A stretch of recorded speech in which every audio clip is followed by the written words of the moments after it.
Welcome to this explainer.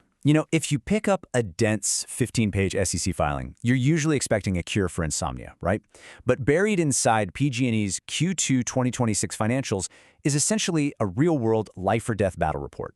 Today, we're diving deep into how this massive foundational corporation is navigating a literal existential threat.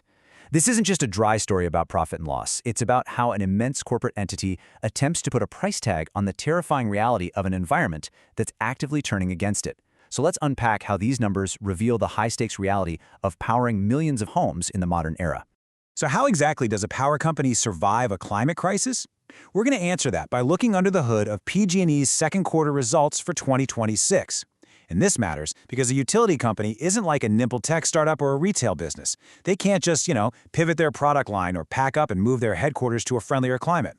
Their vast network of physical infrastructure is permanently bolted to the ground across millions of acres, right in the crosshairs of an environment that's rapidly changing and becoming incredibly hostile. We really need to understand how a vital piece of our daily lives continues to operate when the ground beneath it is quite literally a tinderbox.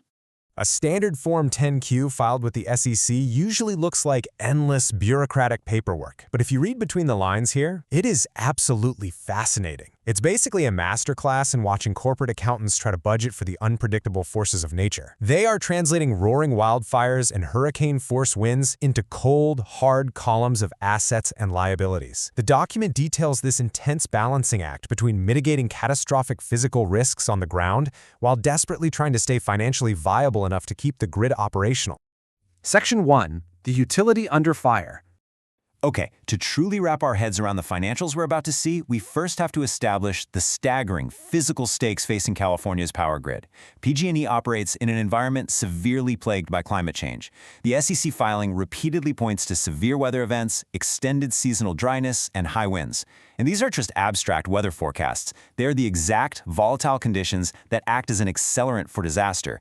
PG&E is constantly haunted by the ghosts of massive past liabilities, specifically calling out catastrophic infernos like the 2021 Dixie Fire, which burned nearly 1 million acres, and the devastating 2022 Mosquito Fire.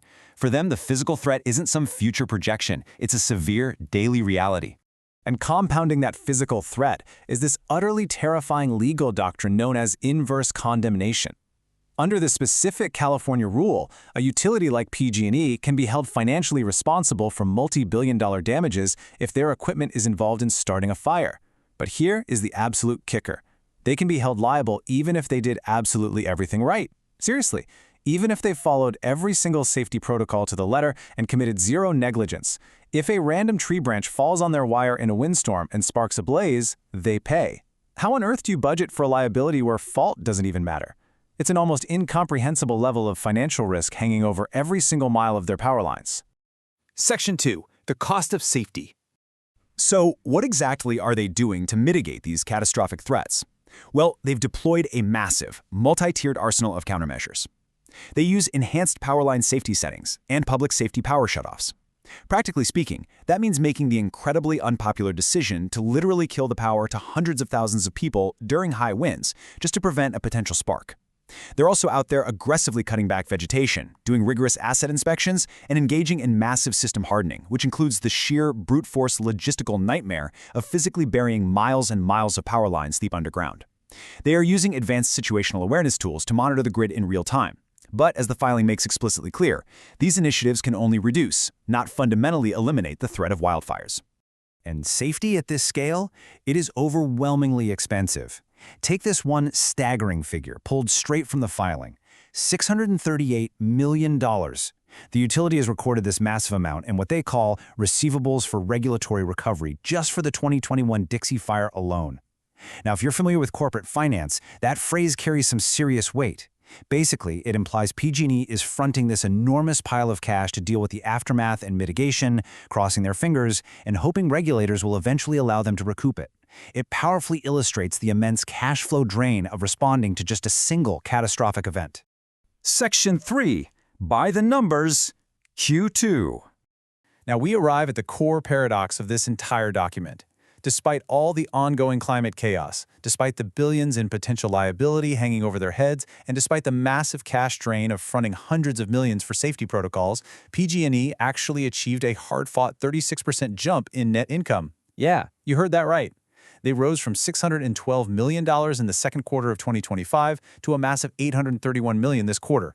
It's a stunning outcome.